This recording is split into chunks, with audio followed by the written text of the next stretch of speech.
without a lot of controls on this website, how do you protect against political extremists coming in and promoting violence? What we're going to have is on there. Most of this is your news, is already news outlets that are out there. And I don't think there's anybody out there that is promoting violence. I don't believe that now. I see all the cancel culture out there. That's the excuse they're using. If anybody promoted violence in our country, start with my governor of Minnesota back last spring when he promoted violence by saying, okay, everybody wreck Minneapolis, and our mayor, some of the worst political decisions ever made. No one's going to be on there promoting violence, and you're going to be looking at it. We'll be looking at it, and I just think all of these influencers you already know what contents they have, and it's not like they don't get to come over as an influencer if they're some nut jobs promoting violence. Hello and welcome back to my channel. On this episode of, again, Mike Lindell is crazy and I lied. The clips that were sent to me, I believe, came off of Twitter. We'll have that conversation in a minute, but when I went to look to verify some things about these clips, I actually didn't watch them. Before I did this, I like to watch them when I actually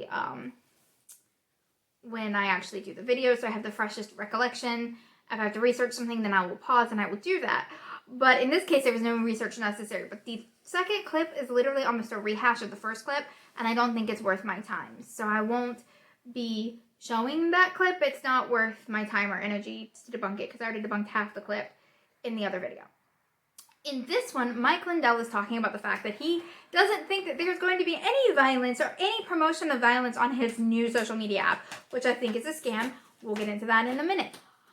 Okay, so I watched people on Parler plan the violence of the insurrection, talk about hurting people, talking about killing people. These are all things I saw on Parler for myself.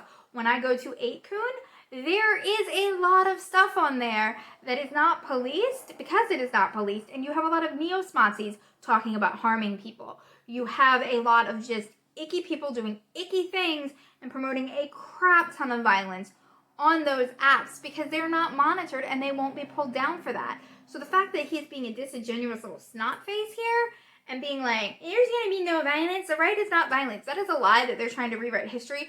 We know that most terrorism is done by right-wing extremists in America. That's just a statistical fact from the FBI. If you have a problem with that, take it up with the right-wing terrorists doing right-wing terrorism. I mean, but Mike Lindell doesn't believe anything of what he's saying. He's being sued, and I don't think he thinks that that's going to go anywhere. I think it is, especially if he tries to come out with a quote-unquote new documentary. The courts are going to see that he's using this to grift and that he's intentionally and knowingly lying to grift. And when I went to verify these clips on Twitter, do you know when I looked up Mike Lindell, what I found a lot of? Promotional codes to buy his pillows. He needs our help. People are trying to cancel him. Mike Lindell is speaking the truth. Blah, blah, blah, blah, blah, blah. Go buy his pillows. Go send him money, because it is a grift. It is a way for Mike Lindell to make money. I don't think for a second he believes what he says. And if he does, he belongs in the freaking loony bin.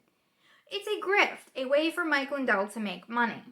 And he cannot protect his platform from neo-Smozis and other things if he's not even willing to admit that there is a problem to begin with. And of course, he tried to blame all of the violence and everything else in the world on Black Lives Matter without coming right out and saying it, but we all know what he was implying. We're not stupid, even though he thinks we're stupid. Well, he doesn't think we're stupid, because I'm not his audience. He thinks his audience is stupid. He thinks y'all are stupid.